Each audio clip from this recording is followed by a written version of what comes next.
자자샘의 옛날 이야기. 옛날 이야기에는 우리 조상님들의 삶의 모습이 녹아 있습니다. 그리고 그러한 모습들은 오늘날에도 우리에게까지 이어져 내려오는 것도 많이 있습니다. 오늘의 옛날 이야기를 들으며 우리 조상님들의 기쁨과 슬픔, 사랑과 즐거움을 느끼며 잠이 드셨으면 좋겠습니다. 150가지 음식. 옛날 한 마을에 고약하기로 소문난 욕심쟁이 부자가 살고 있었습니다.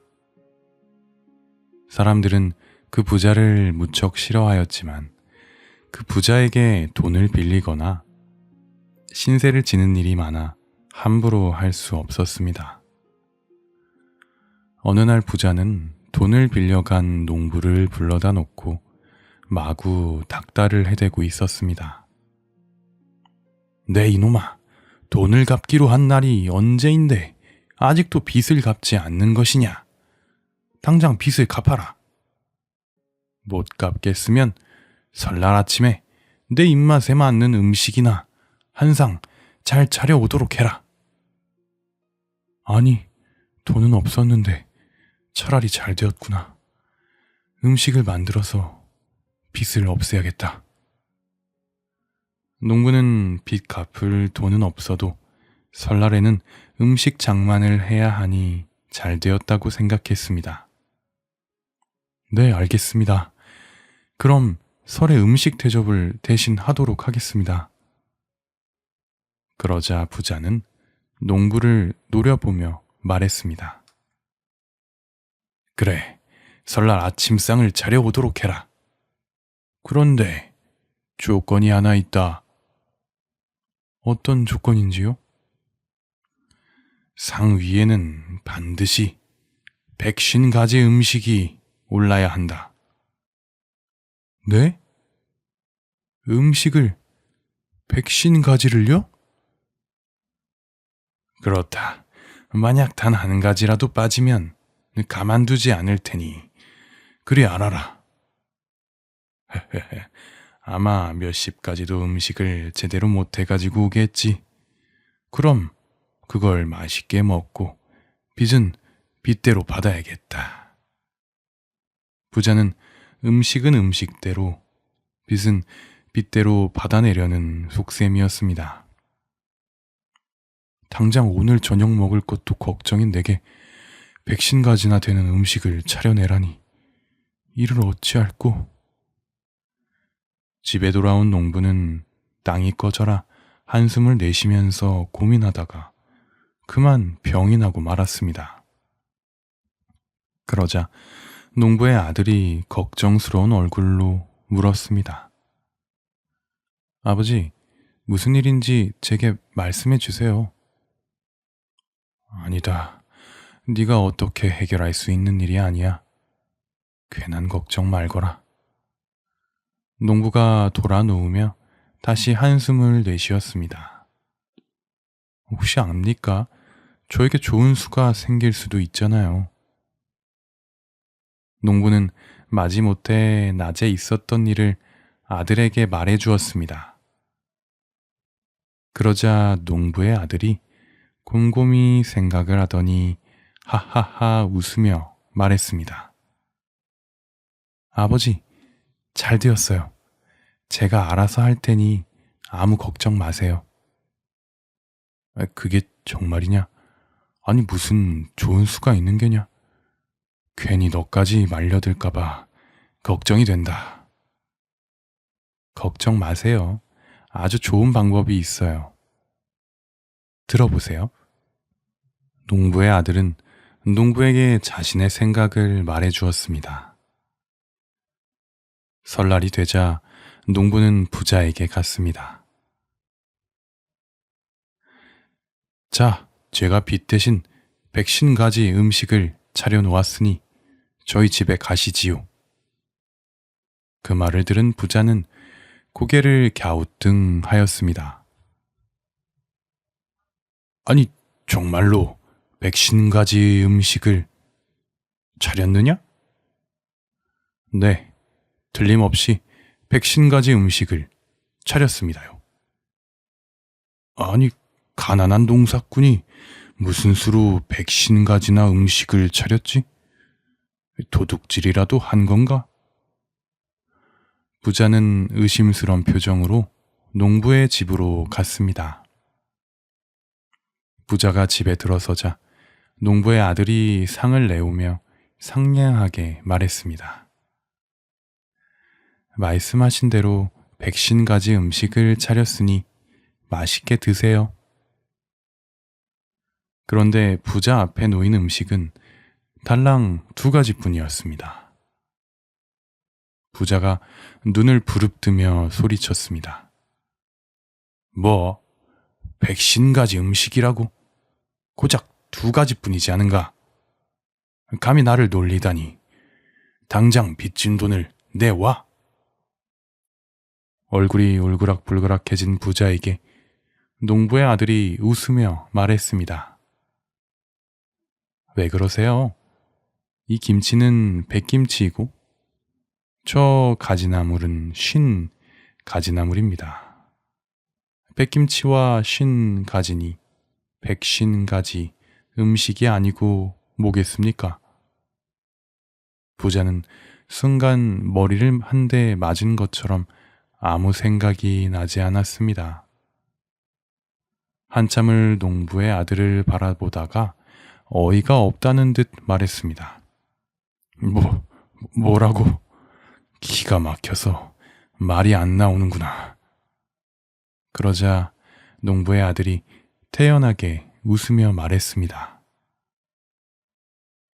기가 막힌지는 몰라도 맞는 말이지 않습니까? 어서 맛있게 드시고 저희 빚도 없애주십시오. 부자는 더 이상 아무 말도 할 수가 없었습니다.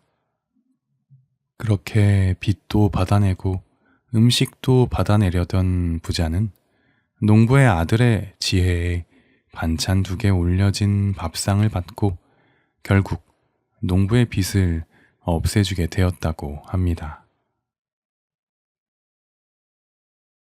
나팔꽃 이야기. 옛날 어느 나라에 그림을 아주 잘 그리는 화공이 있었습니다. 이 화공은 아주 예쁜 부인과 함께 살고 있었습니다. 화공의 부인은 세상에 둘도 없는 미인이었습니다. 화공은 예쁜 부인을 무척 사랑했고 부인도 남편을 아주 사랑했습니다. 화공의 그림이 잘 팔리지 않아 둘은 살림이 어려웠습니다. 어느 날 화공이 자신의 부인의 얼굴을 그려서 팔아보았는데 아주 비싼 값에 팔리게 되었습니다. 둘은 그 그림으로 많은 돈을 벌 수 있었고 그렇게 행복한 나날을 보내고 있었습니다. 그런데 화공이 사는 마을을 다스리는 사또가 흉악하기로 소문난 나쁜 사람이었습니다. 그는 어느 날 화공의 부인이 미인이라는 소문을 듣게 되었습니다. 화공이 자신의 부인을 그린 그림을 많은 사람들이 보고 소문을 내기 시작한 것이었습니다. 사또는 그 소문을 듣고 그 부인의 얼굴이 그려진 그림을 가져오라 명하였습니다. 이방은 화공이 자신의 부인의 얼굴을 그린 그림을 사또에게 가져다 주었습니다. 아니, 이런 미인이 정말로 있단 말인가? 고작 화공의 아내라니. 안 되겠다. 이 미인을 내 사람으로 만들어야겠구나. 사또는 나쁜 생각을 갖게 되었습니다. 어떻게 하면 이 미인을 내 사람으로 만들 수 있을까? 그러나 아무리 생각해도 그 부인을 데려올 구실이 없었습니다. 그냥 죄를 하나 뒤집어 씌워서 일단 끌고 와야겠구나. 사또는 생각 끝에 부인에게 엉터리 죄를 뒤집어 씌우기로 하고 그 부인을 잡아오라고 명령했습니다. 그 죄는 부인이 너무 예쁘기 때문에 마을 사람들이 죄를 저지르게 된다는 터무니없는 것이었습니다. 끌려가는 부인을 보며 마을 사람들은 혀를 찼습니다. 아니 세상에 원 예쁜 게 죄란 말인가? 그러게 말일세. 사또가 분명 흑심을 품고 있는 게 분명하네. 한편 부인은 결국 사또에게 끌려왔습니다. 사또는 부인의 얼굴을 들여다보았습니다. 과연 어마어마한 미인이었습니다. 사또는 입을 쩍 벌리고는 말했습니다. 소문대로 과연 미인이로구나. 이런 미인은 내 태어나서 처음 본다. 너의 죄를 네가 알렸다. 죄를 씻고 싶으면 너는 오늘부터 나의 부인이 되도록 하거라. 절개가 곧았던 부인은 사또의 요구를 한마디로 거절했습니다. 저는 이미 남편이 있는 몸이옵니다. 아무리 사또라 해도 그 말을 제가 따를 수는 없습니다. 저의 죄가 무엇이든 그저 법에 따라 처벌해 주시옵소서. 그러자 사또는 잔뜩 인상을 찌푸리며 말했습니다. 오냐, 쉽게 승낙할 수는 없겠지. 좀 더 생각해 보아도 좋다. 그러자 부인은 단호하게 말했습니다. 아닙니다. 아무리 그러셔도 제 마음은 변함이 없을 것입니다. 사또는 애간장이 탔습니다. 그러지 말고 잘 생각해 보는 게 어떤가. 내 부인이 된다면 지금보다 더 잘 살 수 있네. 앞으로 정말 호강하게 될 테니. 한참을 달래고 위협하던 원님은 부인의 한결같은 거절에 머리끝까지 화가 치밀었습니다. 사또는 고함을 질렀습니다. 아주 고집스런 계집이구나. 내가 어디가 어때서 날 자꾸 거절하는 것이냐. 아주 잘났다 잘났어. 어디 언제까지 버티나 보자꾸나. 여봐라. 저 계집을 저 높은 읍성의 꼭대기 방에 가두어라. 부인은 조그만 창문 하나만 뚫려 있는 어두컴컴하고 높은 읍성의 꼭대기 방에 갇히게 되었습니다. 억울하게 갇힌 부인은 눈물로 세월을 보냈습니다.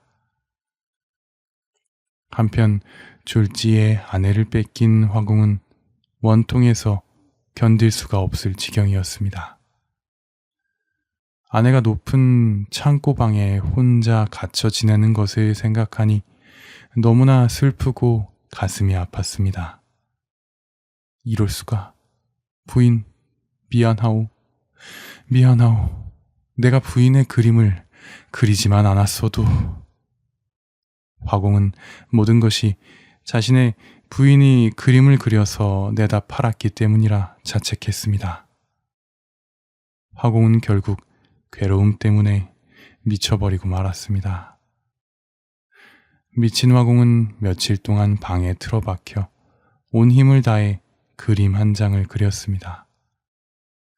밥도 안 먹고 잠도 자지 않고 수일에 걸쳐 한 장을 그렸습니다. 혼신의 힘을 담은 그림이 완성되자 화공은 그 그림을 가지고 부인이 갇혀있는 성으로 달려갔습니다.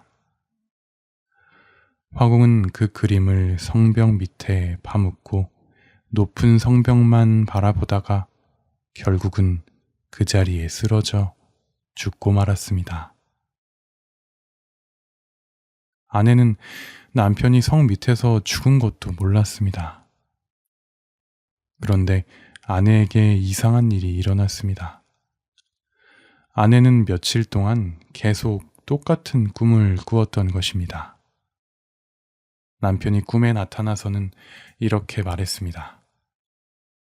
여보, 잘 잤습니까? 나는 매일 밤 당신을 찾아오고 있습니다.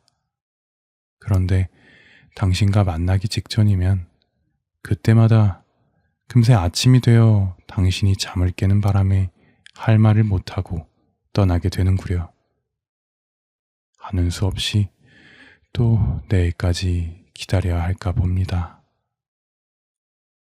부인은 이상히 여겨 창문 밖으로 고개를 쑥 내밀고 주위를 둘러보았습니다. 그런데 읍성의 성벽을 타고 나팔처럼 생긴 꽃이 올라오고 있었습니다. 죽은 남편이 꽃이 되어 아내를 찾아 올라오고 있었던 것입니다.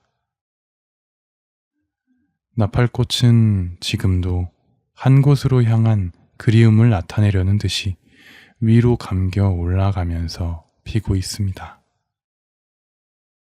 그리고 아침이 되어도 아내를 만날 수 없었던 죽은 남편처럼 그렇게 이른 아침에 잠깐 피었다가 금세 시들어버리고 만답니다.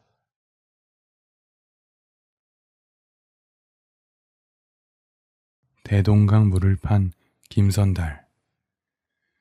아주 먼 옛날에 못되고 욕심 많은 양반이나 부자들을 골려주며 다니던 김선달이라는 사람이 있었습니다. 김선달은 봉이 김선달이라고 불렸는데 못된 닭장수에게 닭을 봉황님이라고 속여 큰 돈을 벌었다고 하여 붙여진 이름이었습니다. 김선달이 살고 있는 마을에는 넓고 기름진 논밭을 많이 가진 한 부자가 있었습니다. 이 부자는 많은 재물을 이용해서 사람들에게 빚을 내주고 높은 이자를 받으며 사람들을 괴롭혔습니다. 그러면서도 부자는 더 큰 부자가 되고 싶어 했습니다. 그래서 커다란 돈자루를 소 등에 싣고 장사를 하기 위해 평양성으로 향했습니다. 그리고 이곳 저곳을 둘러보며 장사할 만한 일을 찾아다녔습니다. 그 모습을 본 사람들이 꽤 많은 김선달에게 갔습니다. 이복의 김선달, 자네가 나쁜 사람들을 아주 속이 시원하게 혼내준다지? 아주 나쁜 부자놈이 하나 있는데 지금 큰 돈을 들고 평양성에 장사를 한답시고 와 있다는구만. 그 못된 놈을 좀 혼내주시게. 사람들이 김선달에게 부탁했습니다. 김선달은 한참 동안 궁리를 하다가 이렇게 말했습니다. 모두들 나한테 엽전을 모아서 빌려주시오. 많으면 많을수록 좋습니다. 내 일이 해결되면 다시 돌려드릴 테니 아무 염려 마시오. 그러자 사람들이 수군거리기 시작했습니다. 왜 엽전을 달라는 걸까? 난들 알겠나? 무슨 꿍꿍이 속이 있겠지. 괜히 돈 뜯기는 거 아닌가? 애기 이보게, 천하의 김선달이 고작 이 엽전 구러미 하나 얻자고 우리를 속이겠는가? 저 머리면 뭘 해도 이것보단 훨씬 더 잘 벌 걸세. 하긴 그건 그렇지. 그러면서 사람들은 엽전을 내주었습니다. 김선달은 무거운 엽전 자루를 메고 대동강 근처에 있는 집들을 찾아다니며 엽전을 한 입씩 나눠주었습니다. 그리고는 내일 아침 대동강으로 물을 길러 나올 때 자기에게 엽전을 도로 달라고 부탁했습니다. 엽전을 꼭 갖고 나와서 물을 기르기 전에 엽전을 여기 이 통에 넣어주셔야 합니다. 꼭입니다. 그야 어렵진 않지요. 근데 이번엔 또 무슨 재밌는 일을 꾸미시는 건가? 우리 김선달이 그러라면 그렇게 하겠네. 사람들은 김선달이 하라는 대로 하겠다고 하였습니다.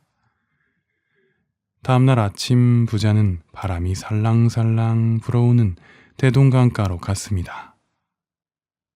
평양에는 사람도 많은데 어떻게 하면 돈을 벌 수 있을까?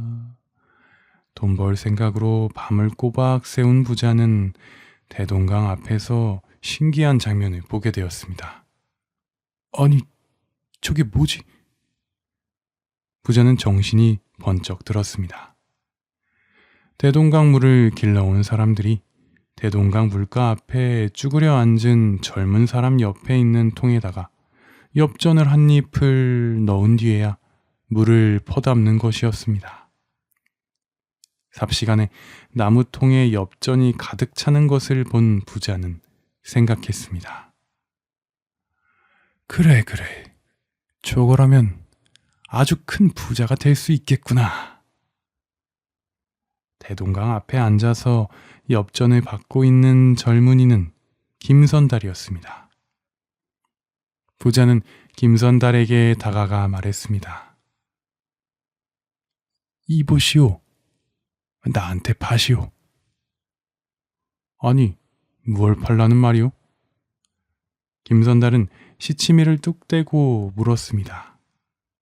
아이, 뭐긴 뭐요. 이 대동강을 팔라는 말이지. 미안하오.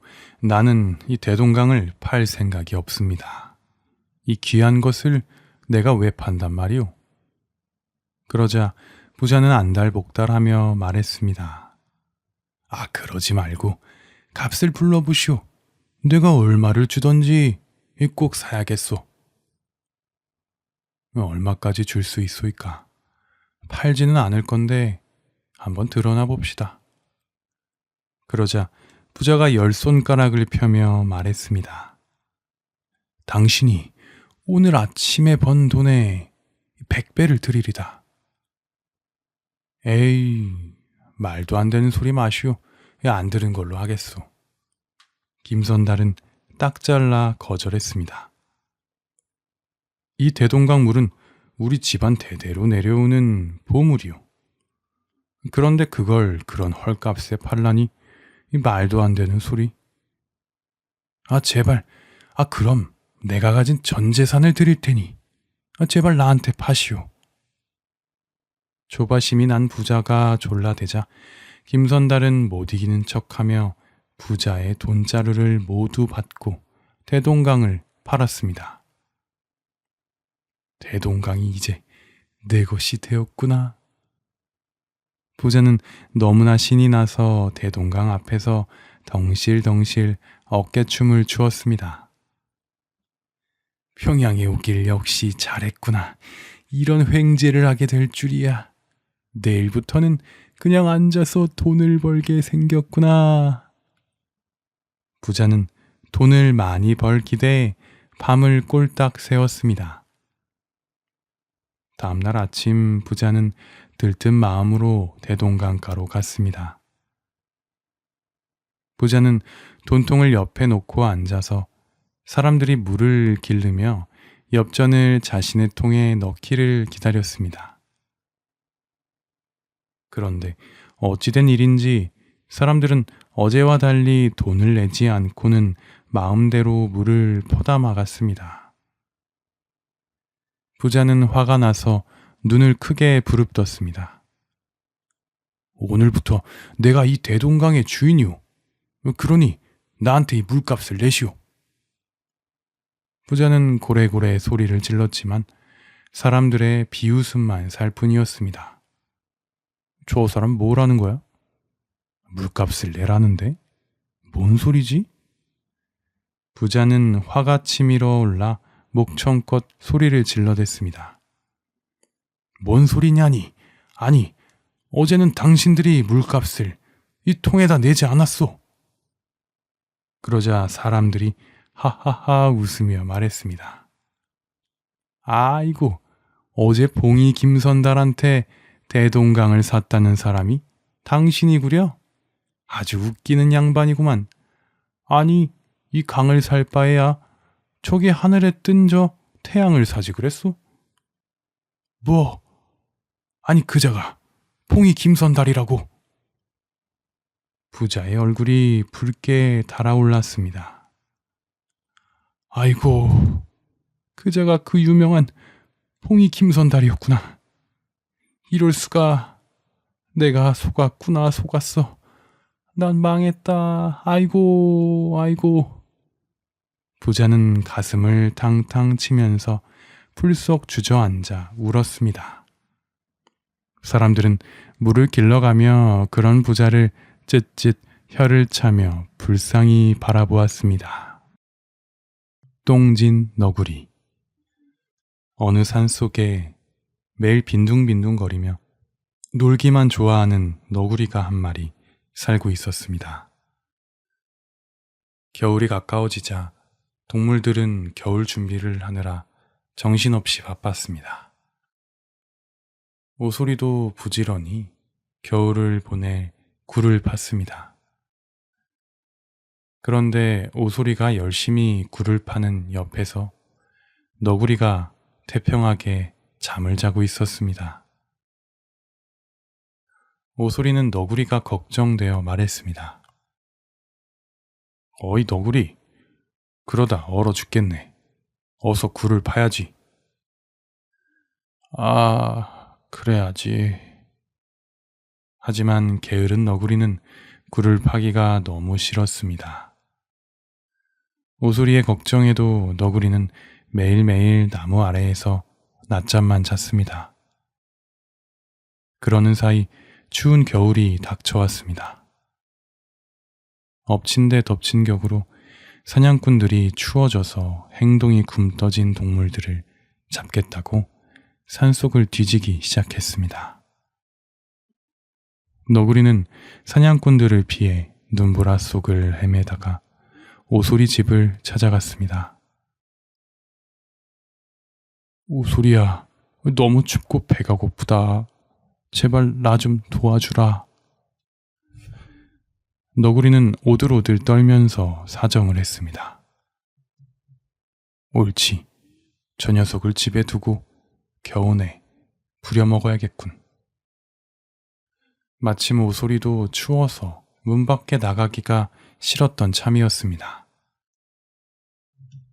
하지만 약삭 빠른 오소리는 이런 속셈을 드러내지 않았습니다.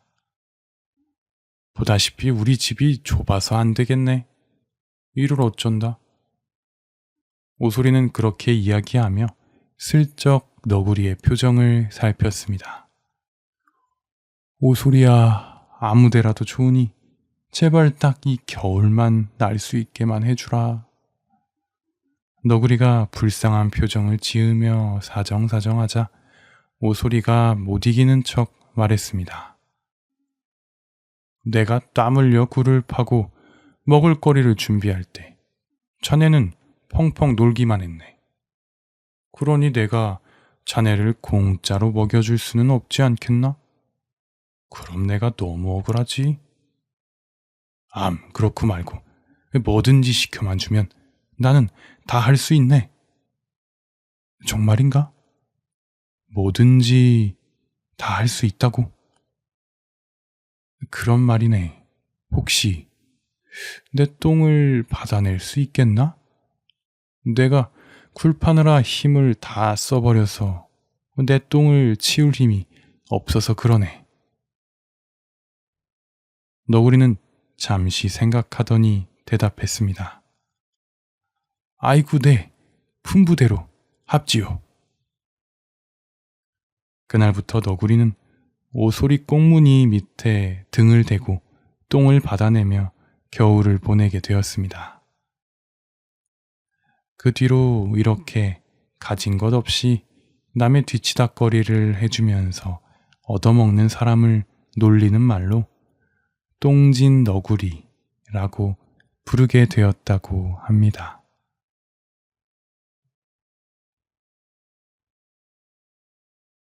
술이 나오는 돌.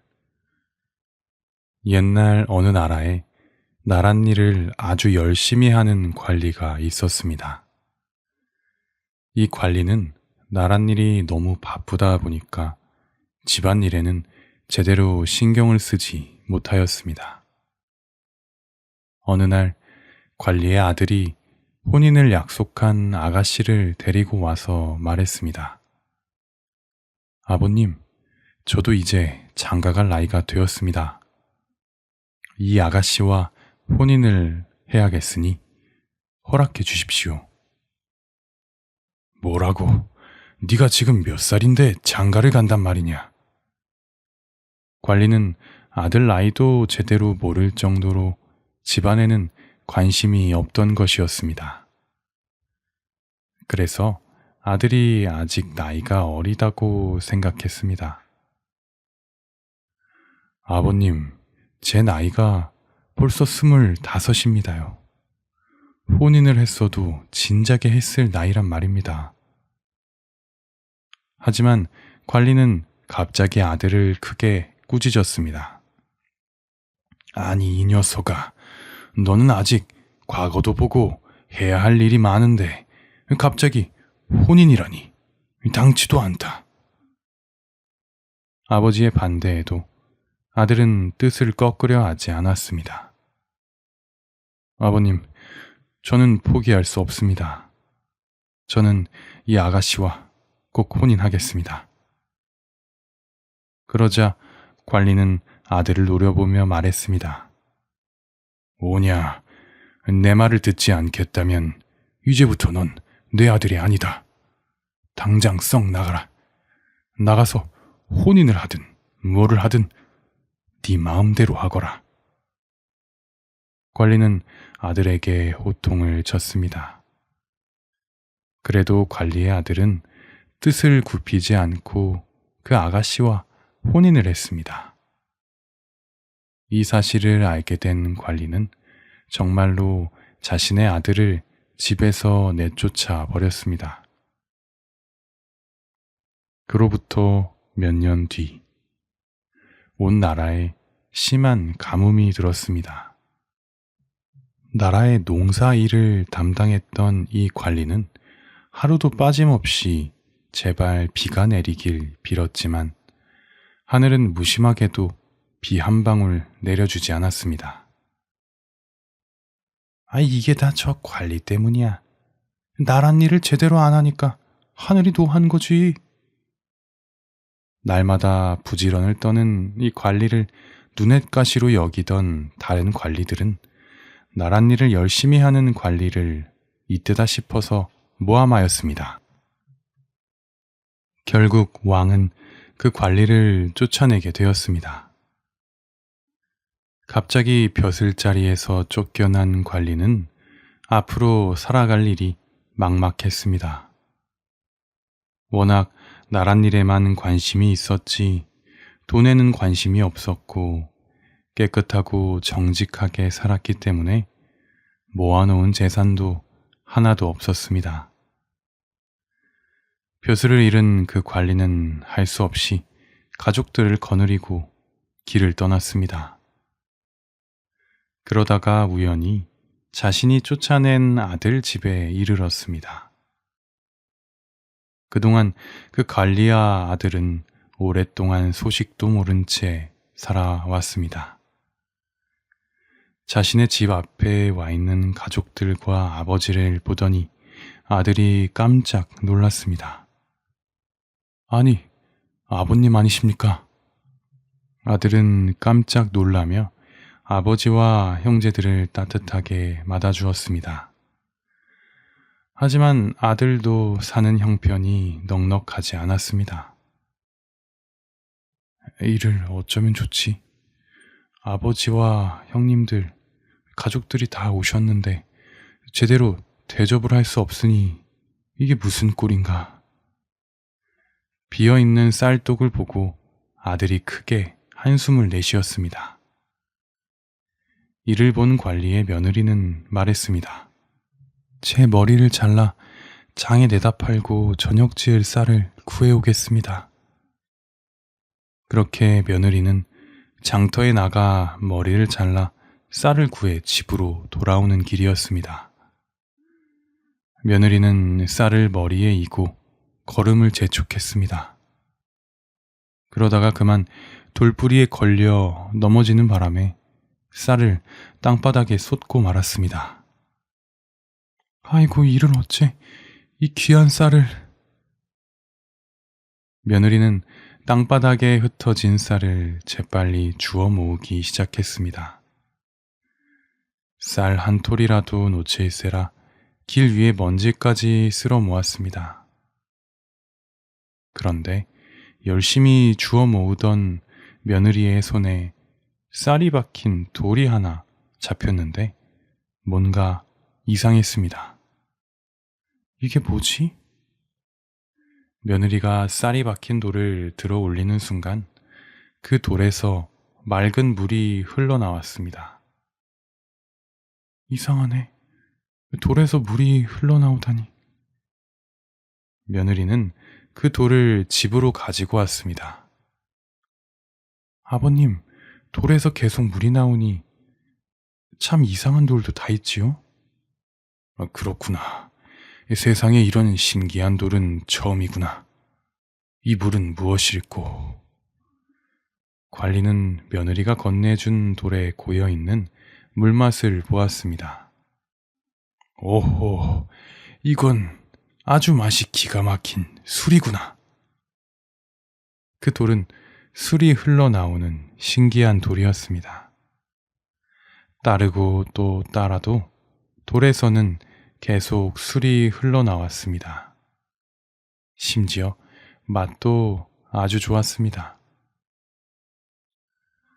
아들은 그 길로 그 돌에서 나오는 술을 단지에 담아서 장터에 내다 팔기 시작했습니다. 그 맛있는 술 맛이 온 마을에 소문이 났고 사람들이 줄을 서서 사가기 시작했습니다. 그렇게 술이 나오는 신기한 돌 덕분에 관리의 아들은 부자가 되게 되었습니다. 관리 또한 아들의 집에서 함께 행복하게 잘 살게 되었다고 합니다. 그 일이 있은 뒤부터 사람들은 술이 나오는 돌을 주출석이라고 불렀습니다. 그리고 손님들에게 술을 아끼지 않고 넉넉히 대접하는 사람에게는 집에 주출석이라도 있는가? 하고 말했다고 합니다. 호랑이 도둑, 말 도둑. 어느 날 밤 산골 마을 한 집에서 아주머니들이 모여 배를 짜며 하하호호 이야기를 나누고 있었습니다. 밤이 늦었지만 아주머니들의 수다는 끝날 줄을 몰랐습니다. 그때 어두운 그림자 하나가 집 안으로 살금살금 들어왔습니다. 바로 그 집에 있는 귀한 말 한 마리를 훔치러 온 도둑이었습니다. 하지만 아주머니의 수다 소리가 끝나질 않아 함부로 움직이지 못하고 몸을 숨기고 있었습니다. 에이, 빨리 자지 않고 뭐 하는 거야? 언제까지 수다를 떨려고 저러나? 말도둑은 투덜거리며 모두가 잠들기만을 기다렸습니다. 그때 마침 집채만한 호랑이 한 마리도 먹이를 찾아 집 주위를 어슬렁거리고 있었습니다. 어휴, 배고파. 내 그림자를 이렇게 보여줘도 안 도망가고 뭐 하는 거야? 저 아주머니들은 겁도 없나? 그렇다고 괜히 사람을 해쳤다가는 저 산신령이 노해서 벌을 받을 텐데. 호랑이는 하루 종일 아무것도 먹지 못해서 짜증이 났습니다. 그런데 아주머니들은 밤이 늦도록 이 배 짜는 일을 멈추지 않았습니다. 아이고, 배고파 죽겠네. 왜 아무도 안 도망가는 거야? 내가 이렇게 집 앞에 서 있는데. 아, 괜히 사냥꾼이 올까봐 울음소리를 낼 수도 없고. 성미 급한 호랑이가 혼잣말로 중얼거렸습니다. 그때였습니다. 맑은 하늘에 구름이 끼기 시작하더니 잠시 뒤에 천둥 소리가 요란하게 들렸습니다. 그러자 배를 짜던 아주머니들이 서둘러 밖으로 나오며 말했습니다. 아유, 아무래도 소나기가 잔뜩 올 것 같은데 내일 마저 이야기하는 게 좋을 것 같아요. 그래요. 어서 서둘러야겠어요. 아주머니들은 허둥거리며 저마다 집으로 발걸음을 재촉했습니다. 이것을 본 호랑이는 눈이 휘둥그레졌습니다. 그거 참 이상하네. 소나기가 온다니까 다들 도망을 치는구나. 이 소나기란 놈이 분명히 아주 무서운 놈이구나. 나도 이 소나기가 오기 전에 몸을 숨겨야겠다. 호랑이는 소나기가 뭔지도 모르고 이 소나기가 무서워서 배고픔도 잊은 채 마구간으로 들어가 말 옆에 쭈그리고 숨어 있었습니다. 말은 그런 호랑이를 보더니 주저앉아서 벌벌 떨었습니다. 그때 말 도둑이 어두운 마구간 안으로 살금살금 들어왔습니다. 구름이 껴서 칠흑같이 어두운 밤이 되어 마구간 안이 잘 보이지 않았습니다. 도둑은 손으로 말들을 더듬으며 어떤 말을 훔쳐갈지 골랐습니다. 어디 보자. 어느 말이 더 튼실한가. 그래. 요 놈이 좋겠군. 이랴. 말 도둑이 더듬더듬 고른 것은 말이 아니고 호랑이였습니다. 갑자기 말 도둑이 등에 올라타자 호랑이는 깜짝 놀랐습니다. 어이, 이럴 수가. 그 소나기란 놈이 왔구나. 과연 나 같은 일개 호랑이는 아무것도 아닌 건가? 아주 그냥 내 등에 올라탔네. 큰일이다. 호랑이는 몹시 놀라서 마구간 밖으로 냅다 뛰어나갔습니다. 그러고는 무서운 소나기를 떨어뜨리기 위해 이리 펄쩍 저리 펄쩍 뛰고 또 뛰었습니다. 이럴 수가. 아니, 호랑이잖아. 웬 호랑이가 마구간에 있는 거야? 왜 갑자기 호랑이가 여기서 나와? 말도둑은 호랑이 등에 납작 엎드려서 꽉 붙잡고 벌벌 떨었습니다. 호랑이는 찰거머리처럼 착 달라붙어 있는 소나기를 떨어뜨리기 위해 안간힘을 썼습니다. 안 되겠다. 산속으로 가서 나무 기둥에 부딪혀보자. 이렇게 생각한 호랑이는 산속으로 열심히 달렸습니다. 기회를 엿보고 있던 말도둑은 길게 뻗은 나뭇가지를 움켜잡고 겨우 호랑이 등에서 벗어날 수 있었습니다. 휴, 이제 살았다. 하마터면 호랑이한테 잡아먹힐 뻔했네. 말도둑은 가까스로 나무 위로 올라서서 안도의 숨을 내쉬었습니다. 그런데 도둑은 마구간에 있던 호랑이가 아무리 생각해도 이상했습니다. 그거 참 이상하네. 호랑이가 왜 마구간에서 말이랑 같이 있었던 거지? 왜 말은 안 잡아먹고? 말도둑은 생각할수록 요상한 호랑이가 무서워서 온몸이 벌벌 떨렸습니다. 아무래도 저 마을은 호랑이를 키우나 본데. 다신 가지 말아야겠다. 한편 산속에 들어간 호랑이도 안도의 한숨을 내쉬며 혼잣말을 했습니다. 와, 진짜 큰일 날 뻔했구나. 무서운 소나기 녀석 언제 떨어져 나갔지? 이렇게 빠르고 악착 같으니 사람들이 무서워했던 거야. 저 마을에는 다시는 가지 않겠어. 호랑이는 등에 찰싹 달라붙어 떨어지지 않던 소나기를 떠올리자 온몸에 털이 쭈뼛 섰습니다. 그 뒤로 산골 마을에는 무서운 호랑이도 말 훔쳐가는 도둑도 다시는 나타나지 않게 되었다고 합니다. 호랑이의 효심. 옛날 어느 산골에 어머니를 모시고 사는 나무꾼이 있었습니다. 나무꾼은 가난했지만 열심히 나무를 해다가 어머니를 봉양하였습니다.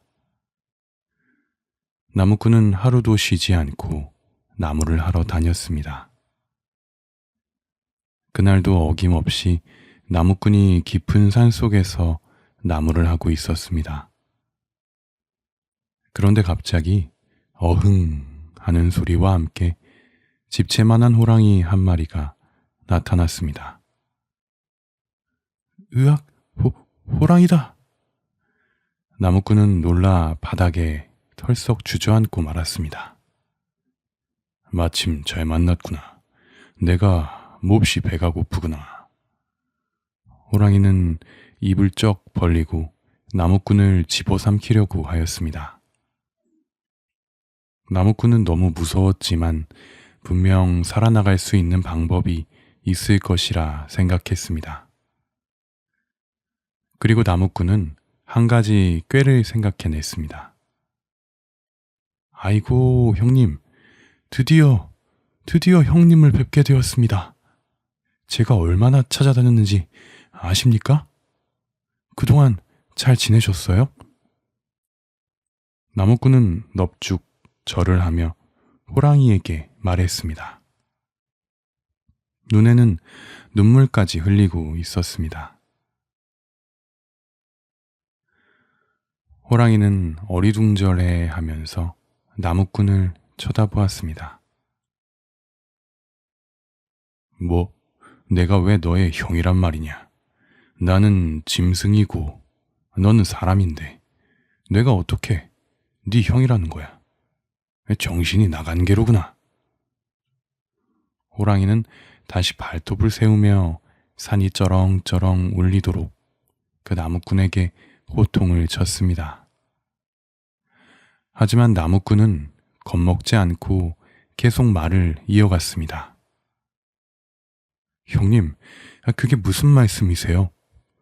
오히려 정신이 멀쩡하니까 이렇게 오래전에 헤어진 형님도 알아볼 수 있는 겁니다. 저는 형님이 기억이 나는데 어째서 형님은 저를 기억하지 못하십니까? 나무꾼은 천연덕스럽게 거짓말을 했습니다. 누가 봐도 진짜인 것처럼 연기도 뛰어났습니다. 어머니는 저한테 말씀하셨습니다. 저희 형이 제가 아주 어릴 때 산으로 혼자 나무하러 갔다가 영영 돌아오지 못하게 되었다고요. 그런데 가끔 어머니의 꿈에 형님이 나타나서 호랑이가 되어서 돌아올 수 없다면서 눈물을 흘린다고 하셨습니다. 제 형이 호랑이가 된 게 틀림없으니 산에서 형을 만나거든 꼭 집으로 데리고 돌아오라고 말하셨습니다. 그래서 저는 항상 나무를 하러 산을 올 때마다 이 산을 오가며 형님을 찾았습니다. 그리고 드디어 이렇게 형님을 만나게 되다니 제 소원이 이루어진 겁니다. 저를 잡아먹으시겠다면 그리 하십시오, 형님. 다만 매일 밤마다 형님을 그리시는 어머님을 딱 한 번만 찾아뵈 주시면 저는 더 이상 죽어도 원이 없습니다. 나무꾼의 눈에서 눈물이 뚝뚝 떨어졌습니다. 호랑이는 눈물 흘리는 나무꾼을 보며 생각했습니다. 이럴 수가. 이 진짜인가 본데? 이 산의 호랑이는 나 하나고, 만약 내가 진짜 형이 아니라면 나무꾼이 왜 저렇게 눈물까지 흘리겠어? 항상 내 어머니 아버지가 궁금했었는데 알고 보니 사람이셨구나. 순간 호랑이는 그동안 어머니와 동생을 잊고 사람을 잡아먹으며 살아온 자신의 삶이 후회스러웠습니다. 그리고 어머니가 그리워졌습니다. 그렇게 호랑이의 눈에도 눈물이 고였습니다. 이럴 수가. 그랬었구나, 아우야. 내가 어찌 내 아우를 잡아먹겠느냐.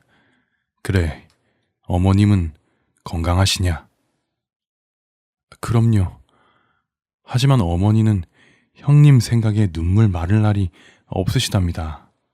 형님, 저랑 같이 어머니를 만나러 가십시오. 호랑이는 잠시 머뭇거리더니 이렇게 말했습니다. 나도 지금 당장 달려가 어머니를 뵙고 싶구나. 하지만 이렇게 호랑이 탈을 쓰고 어떻게 어머니를 찾아뵐 수 있겠느냐. 사람으로 돌아갈 수 있는 방법을 찾아봐야겠다. 분명 있을 것이다. 너는 이제부터 내가 산짐승을 잡아다 줄 테니 그걸 팔아서 어머니를 잘 모시도록 해라. 네, 형님. 염려하지 마세요. 나무꾼은 잽싸게 대답하고는 얼른 집으로 달렸습니다. 이럴 수가. 오늘 하마터면 내 제삿날이 될 뻔했구나. 그 호랑이가 내 말을 믿어서 정말 다행이야. 그나저나 정말로 짐승을 잡아다 주려나? 아니다.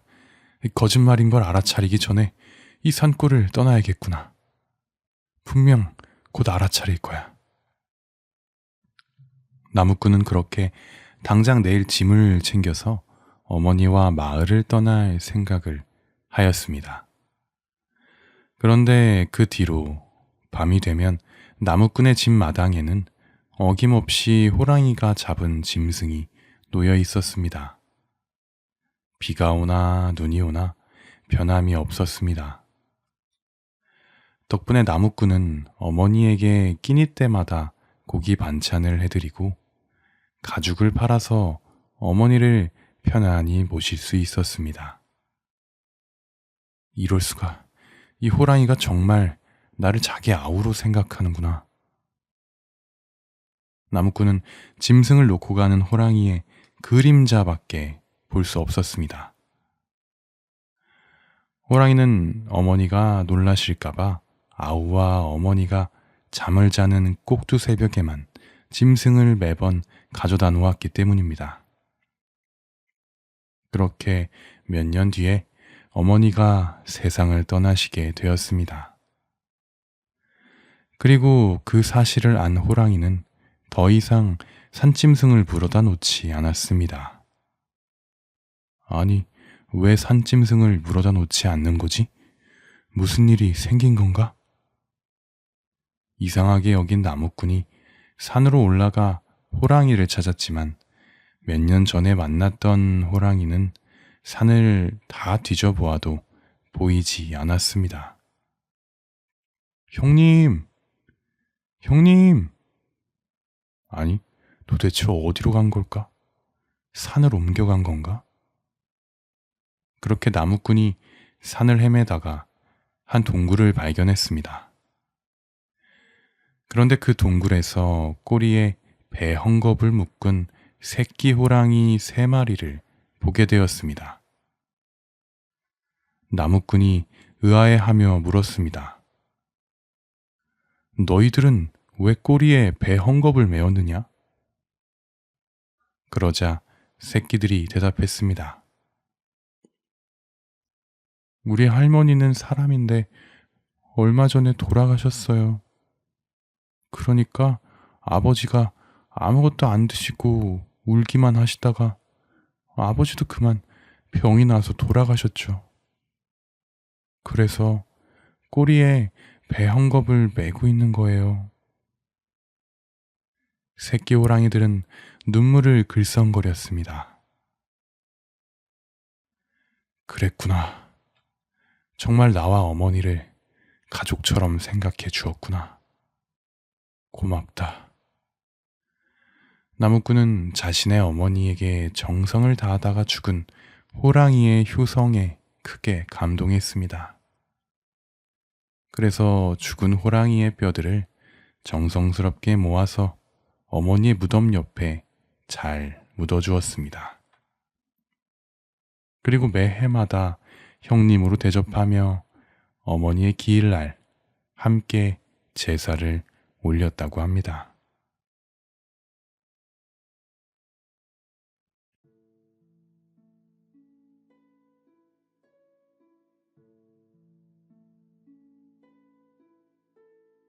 잘자셈, 오늘의 이야기는 여기까지입니다. 오늘도 이야기를 듣다 잠드시는 분이 많으셔서 지금 저의 말을 못 들으셨으면 좋겠네요. 항상 여러분들이 편안하게 잠들 수 있는 이야기를 들려드리기 위해서 노력하겠습니다. 오늘 하루도 고생 많으셨어요. 그럼 좋은 꿈 꾸며 잘 자셈.